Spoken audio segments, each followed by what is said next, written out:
All right, hi everybody. This is Bo from Bo to Fitness, and in today's video, we're going to be looking at the best foods to eat for fat loss. So this is not meals, but actual individual foods, and we're going to be looking at this from a couple pieces of evidence. I don't want you to just take my word for it. I didn't just randomly select these foods. I'm going to give you a little bit of the rhyme and reason behind them. Now, this is not an all-inclusive list because I could not fit that many on my whiteboard. I've just picked some of the top ones, and I'm going to be talking more specifically about food kinds, so that should hopefully help give you a better idea about the kinds of foods you want to be selecting in your meal plan. Now, with these foods, there are different categories. We have like vegetables, fruits, proteins, starchy foods, healthy fats, and then I even put over here some of the foods we really want to watch out for, and we'll talk more about that in a minute. Now, before we get to the actual individual foods and what all these numbers looks like, or what all these numbers are for, because I'm sure this probably looks a little crazy to you who are watching this, board filled with all sorts of things. I'm going to start right at the top and explain a little bit about the evidence behind why these foods are great weight loss foods, in contrast to some of the processed foods and quote unquote bad foods we talked about in our last video as to why they're really not great foods. If you didn't watch that video, go back and check it out. You really want to avoid those foods when you're trying to lose weight. So let's look at some of the evidence behind this and talk about it. So up here, I just wrote this down so I can remember. We have the satiety index, and we can look at some of their research published in the European Journal of Clinical Nutrition. And they're talking in this study about how different foods were rated and perceived as far as fullness and satiety. And foods that rated very high were given they used the baseline of white bread. So white bread, they gave a score of 100, and so they said if anything rated higher than 100, it was better at making you feel fuller longer than, say, a white bread. And this was all based upon food servings of around, I think, 240 calories for each food. So, for example, you can see that white bread got a score of 100, but if we look at, boiled potatoes, got a score of 323.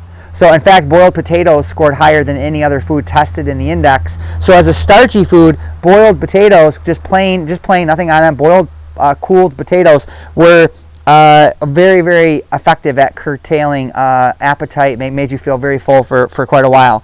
If we look at whole grain pastas, for example, they got a score of 188. So not as high as potatoes, but it was higher than a serving of white bread. Whereas if you contrast that with some of the processed foods tested, like donuts and peanuts and chips, French fries, and so on, you can see that donuts got a score of 68, which was less than white bread. Peanuts was an 84, also less than white bread. Chips were a 91. French fries were 116, and the lowest food tested in the index was croissants at 47. So we can see that these foods, part of the reason they're not so great is they just don't fill us up for very long while still providing a ton of calories. So we really want to try to avoid these kinds of foods. And included in those lists were things like pizza, chocolate, ice cream, soda, and cheese. And these foods here in particular came from a study done at the University of Michigan looking at the most addictive foods, the foods that were really easy to overeat and people had a hard time controlling themselves with. And so those foods over here, I think chocolate rated number 1, pizza came in second. Those foods, they're high fat, high sugar combinations made for not so great weight loss foods. So we have a University of Michigan study we talked about, satiety index published in the European Journal of Clinical Nutrition. Another thing we can look at is Barbara Rolls from Pennsylvania State, her research into something called volumetrics. She looked at foods and the volume they provided as a association between a high volume and weight loss. And Barbara discovered that foods that were very high in water, fiber, and protein content were very effective at curtailing appetite and were great weight loss foods. So we want to look at some of her research there and find foods that are very high water, high fiber, high protein content as a part of our regular meal plan. We could also look at calorie density score, another element that we want to take into consideration. Calorie density score basically just says that when you look at a pound of food, let's say, of any particular kind of food, that there are foods that have very different scores. Foods with a very low calorie density are great for weight loss, and foods with a very high calorie density you have to be very cautious with because they're very easy to overeat. And when you look at kinds of foods, what you see is that the foods that have the lowest calorie density score, which mean they're great for weight loss, were vegetables, non-starchy vegetables. Coming in second was fruit. Fruit actually, now this is interesting because a lot of people will tell me, they're like, oh, Bo, I can't believe it, fruit's got a lot of sugar, I can't believe you're eating grapes. And I'll be like, are you serious? I mean, you look at the calorie density of grapes and you compare it to, say, something like chicken, and you see it's something like, I think grapes are like around 166, I think it is, and chicken is like 336. And this is like calories per pound. And you realize that there's like 3 times as many calories in the chicken, but they'll jam down chicken breast all day, like it's no big deal, and not realize that they're eating far more calories. And I'm not trying to say that chicken is a bad food, don't get me wrong. I'm just trying to say that we want to put things into context. Fruits, you don't need to be afraid of eating fruits. Studies that have been done on fruit consumption and looking at, is there some sort of upper limit? Despite eating 20 servings of fruit a day, that's as high as they went with these subjects, people were still dropping weight. They essentially were just so full from the volume of these foods, they just couldn't maintain weight. In fact, there's a reason why fruitarians, those who are eating mostly fruit, are so skinny and scrawny looking most of the time. They just simply, it's hard to overeat when you're eating fresh fruit. Now, if you're eating dried fruit and processed fruits and fruit juices and things like this, yeah, you got to watch out for those things, because now you're taking away the fiber, the protein, the water content, so to speak, and you're taking away the package, changing it, and making the food more easy to overconsume. So after fruits, starchy foods came in next, and then we're talking whole food starches. We're not talking like white bread and flour, but we're talking like potatoes. Dark varieties of rice, like purple rice is a great one. We can see that rice under our starch column here, rated in the, let's see, where is it? Brown rice and purple rice got a score of 31. Now, this was not based upon the satiety index, but this was based upon that University of Michigan study, where when they rated foods, I believe it was 1 to 35, 1 being really bad and 35 being really good. Rice, I believe, got a score of 31. That seems a little, yeah, I guess it was. I thought it was before that, though. 31 doesn't seem right, so don't quote me on that. But rice scored pretty well, especially dark varieties of rice. Purple rice is a great one, sometimes called emperor's rice. If you can get your hands on this stuff is great. It's not only high in antioxidants, but it's also been shown to help with increasing leptin sensitivity, which is a hormone, a master regulator of our appetite. And if we can get leptin sensitivity to increase, we're going to have way better appetite control. So anything that's going to help improve leptin sensitivity, you want to be buying that and eating it. After starches came proteins. So interestingly, you eat something, people will avoid eating potatoes, they'll avoid eating corn on the cob, they'll avoid eating, whole grain pastas and whole grain breads because they think they're going to make them gain weight, but they'll jam down this protein like crazy. And again, it's not that we don't want to have high protein, it's just that you got to, put it all into perspective and see that foods that rated very high, when you look at the satiety index at making you feel full, were very high in starch. Oatmeal, potatoes, pastas, rice, these things, corn, most of these foods rated higher than many of the proteins in the index. So you take a look, for example, at yogurt. Yogurt got a score of 88, whereas oatmeal was like 209, something like that. 209, rated higher than yogurt. I believe eggs got a score of 150. Remember, white bread got a score of 100, eggs got a score of 150. Does that make eggs bad? No, but does it make, oats more filling than eggs? Probably. Cooked oatmeal may be a great weight loss food. Even better, oat bran. Oat bran is sort of like oatmeal, but it is a more fibrous, more protein-rich form of oatmeal. That's a great one for a hot breakfast cereal. Throw in some blueberries. Berries rated very high, maybe some cinnamon. We didn't even touch on spices yet. We're going to come back to that in a minute. But we see that there are other food components other than just our vegetables, fruits, protein, starches, fats, healthy fats that contribute to satiety and fullness. And that would include things like spices, teas, and then some additional ones we'll touch on toward the end here. So When we look at one final component here, we've talked about satiety index, calorie density score, volumetrics, University of Michigan study, and then one last one is another group that put together something they call the fullness factor. And fullness factor, the way they rate this is a 0 through 5. So a 0 being doesn't make you feel full for very long, and a 5 makes you feel full for a very long time. So let's look at a few of the foods here from the fullness factor research and analysis and see what we got. So we can see that one of the highest foods in the fullness factor were bean sprouts and watermelon. Watermelon with a 4.5 and bean sprouts with a 4.6. So these foods rated really high. Consider when you compare them to like broiled fish at 3.4.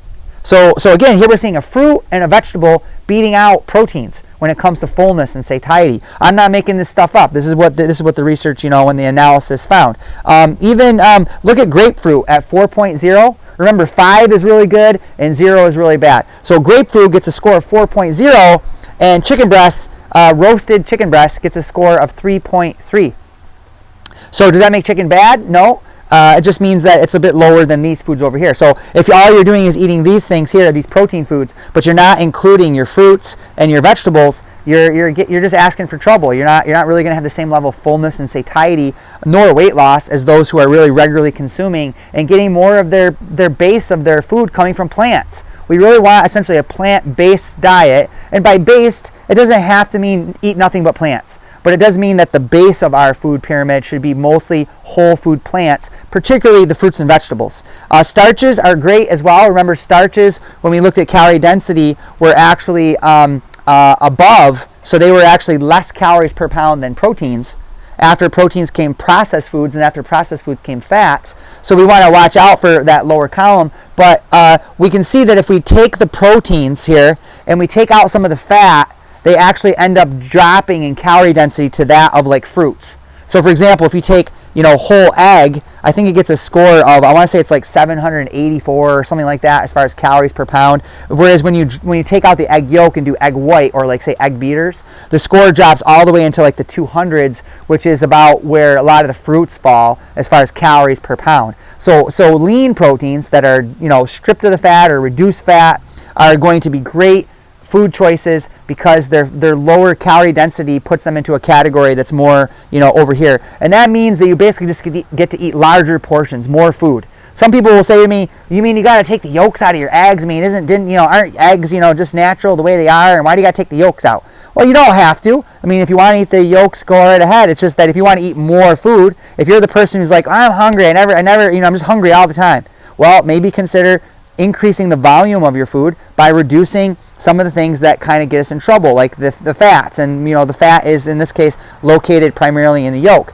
People who try to tell you, well, you need fat to feel full. Well, there's some truth to that, but not necessarily in the way that you think. Almost every one of these researchers pointed out that when they analyzed fat as a filling nutrient, it actually was exactly the opposite of what they thought. Fat was the least satiating. The foods that filled people up the most were vegetables, fruits, or more specifically fiber, high water content food, and protein. Fat was the least satiating. In fact, when you add fat to foods when subjects didn't know, they would just eat more. So, one study they did, it was called an ad libitum feeding, so meaning freely eating, and these subjects were given like a lasagna buffet. And what they did is they secretly added a little fat to one group's pasta, whereas the others had like a fat-free pasta. And the goal was to see which group eats more in that given meal. And what they found was that the group that had the added fats all ate considerably more calories because they didn't even know the fat was in there. I mean, it tasted good, but the fact of the matter is that they just simply ate more calories because the fats are so calorie dense, they're so easy to overconsume. Fats tend to not necessarily make us feel full within a meal, but they help us feel full later in the day. And that's because fats have to digest, they have to absorb, and then they have to travel throughout the body and then be converted into different chemicals and neurotransmitters and whatnot that help with our appetite regulation, like CCK and neuropeptide Y. These appetite suppressants, again, they take effect later in the day. So including small amounts of fat in your early meals may help with appetite regulation later in the day. So we do want to add some healthy fats, and I put a list here of some of them that we want to add into our meals in very small quantities. And we have, for example, raw nuts and seeds.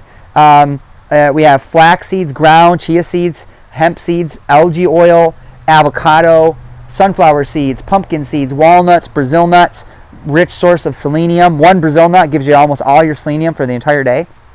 A really powerful antioxidant there. And we want to, again, do these in small quantities, not handfuls. Fats, in a meal should probably be no larger than the size of the thumb. So I think that's probably like 2 walnuts, 3 walnuts maybe in a meal, and small amounts throughout the day, and particularly of the omega-3 and omega-6 type, which we're going to get when we're getting from our algae oil, or we're eating fish, especially fatty fish like salmon, and our flax seeds, chia seeds, things like that. So in the, let's look, just to go over this real quickly, in our vegetable category, we had things like bean sprouts, carrots, broccoli, cucumbers, celery, asparagus, Brussels sprouts, leafy greens. Leafy greens contain substances called thylakoids, and thylakoids are these really cool appetite suppressants. You can actually buy these as a supplement and take pills, but why not just eat more leafy greens, right? Green smoothies, salads. Salads, by the way, greens, because they contain a lot of fat-soluble vitamins, that's a great opportunity to make like a healthy dressing, a whole food dressing that might be a blend of, like, say, some avocado or some nuts and some vinegar and spices, and that can be a great dressing that you can put over your salad that can help increase the absorption of those fat-soluble vitamins and make your salad taste really great at the same time. Speaking of vinegar up here under additional, vinegar has been shown in studies to also be potentially a really good food for weight loss, like raw apple cider vinegar. Vinegar may potentially raise something called AMPK, which is a type of molecule that is really good for burning fat, and we see it naturally goes up during fasting. And so when you take vinegar regularly, and there's a reason why you see all these apple cider vinegar diets and diet plans and things like that, because vinegar really does pack a punch when it comes to weight loss. On your salad, up here under additional things we can throw into our salad that can also assist in weight loss, we could throw in some nutritional yeast, give it like a little cheddar flavor. There's a lot of really good nutritional yeast blends that are packed with nutrition. They have things like beta-glucans, which are really good for fighting inflammation, helping assist in the development of our healthy microbiome. They have like a really cheesy flavor, so they're great on like eggs and popcorn and all sorts of different recipes. It's really great. I like to sprinkle it on my salad. I get a product called Parma, and it has a one called Better Than Bacon, and it's a non-bacon cheddar, almost like a Parmesan cheese substitute that's plant-based that I can sprinkle on salads and on other dishes, popcorn, things like that. Tastes amazing. Mushrooms, variety of mushrooms. Mushrooms have all sorts of really cool properties when it comes to health and weight loss, and again, beta-glucans again, and a lot of other immune boosting properties. They're also high in protein and fiber, so they are great to add to like salads and soups and things like that. Spices, things like, and in the vegetable category as well, but think of things like garlic and onion powder. We have black cumin, another great anti-inflammatory, great for adding to soups and dishes. Chili peppers, cinnamon, ginger, peppermint, turmeric. These have all been researched to show to have not only anti-inflammatory properties, but weight loss properties. And this is because these spices, as they reduce inflammation, the parts of the body that regulate appetite are improved. And again, particularly leptin sensitivity. We see that one of the primary causes of leptin resistance is inflammation. So if we're consuming things that lower inflammation, it makes sense that we're going to have better appetite control. So we want to include a lot of those healthy spices into our meals, and not only to give them good flavor, but to help with our appetite control. Teas, we can see hibiscus, oolong, green and black teas. These all have really cool properties that can help with weight loss. So we have, for example, in oolong tea, we have things that are called saponins, which also improve leptin sensitivity. We have in green tea, EGCG, chemical that can help with revving up metabolism, giving you energy and focus throughout the day, and also help suppress appetite. Black tea and hibiscus are two of the highest antioxidant teas you can get, which again helps quell inflammation. You can make a delicious summer drink with hibiscus tea. You can put a little lemon juice, a little, I like to get some of the zinger teas, the orange or blackberry, and I put them in a big, gallon of water. Like I said, a little lemon juice, and I'll use a little non-nutritive sweetener like erythritol just to sweeten it up a little bit, and it makes like fruit punch. I mean, you put this stuff in the cooler, you can drink it all summer long. Super healthy, super yummy antioxidant tea that's just amazing. Let's see, under fruits, you can see we got all sorts of fruits in here. Grapefruits, oranges, apples, bananas, berries. Berries are amazing. Kiwi, pineapple, lycopene, tomatoes. So lycopene is in the fruit category because, if you didn't know that, tomatoes are a fruit, right? Lycopene is one of the nutrients, one of the antioxidants in tomatoes, and it is concentrated in things like tomato paste or cooked tomatoes. So when your tomatoes are cooked or your tomato sauces, they're going to have more lycopene, and if you want to increase the bioavailability of lycopene, consume it with, over here in our healthy fats, sunflower seeds. Why sunflower seeds? Sunflower seeds are a rich source of vitamin E, and studies show that when you consume lycopene with adequate vitamin E intake, you get increased bioavailability and way more health benefits, especially protecting against certain types of cancers. And I'm out in the sun right now. Lycopene is great at helping protect against many types of cancers related to like the skin or sunburn, even sunburn protection. Did you know that consuming lycopene can actually help protect your skin against the damaging rays of the sun? So it's sort of an internal sunscreen, if you will. Cherries, blueberries. In our protein category, we have things like fish, chicken, steak, low-fat yogurt, egg whites, wild game, tofu, tempeh, soy. I want to touch on this for a second briefly. Don't be afraid of soy. Soy foods are, there's a lot of myths with soy, and do your homework, do your research. Don't just sometimes you even got to be careful what your doctor's telling you. I can't tell you the number of doctors who I've heard people come in and say, oh, my doctor told me you got to stay away from soy because it's got estrogen in it, or it's gonna give me cancer. And the problem with this is that it's exactly the opposite. If you look at the meta-analysis is done, pretty much every single meta-analysis done on soy has shown not only does it not promote cancer, but it typically, in most men and women, it reduces their risk of cancer. Women who have breast cancer who consume more soy have less recurrence. They have less, women without cancer who consume more soy have less risk of getting breast cancer. Soy is not only high in proteins like genistein and isoflavones and phytoestrogens, which actually block the uptake of mammalian estrogens that we take into our body. Think about how absurd it is that you have a chicken breast, that this same person will eat chicken breast. They won't eat soy, but they'll eat chicken breast, which is loaded with mammalian estrogens, and this is borne out by the research.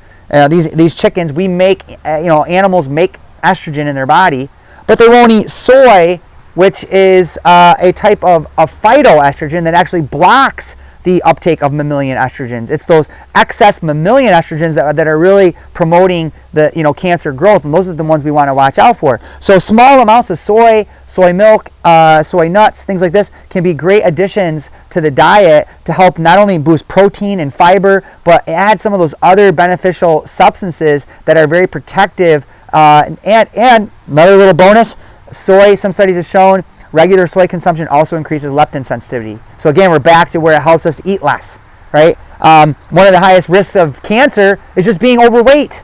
So again, you got people who won't eat soy because, it's going to give me cancer, but they're like morbidly obese. And so, think about it. You're already at risk simply because you have excess body fat. Why not choose foods that are going to get that body fat down and lower your overall risk and improve your overall health? So, under the whole grains,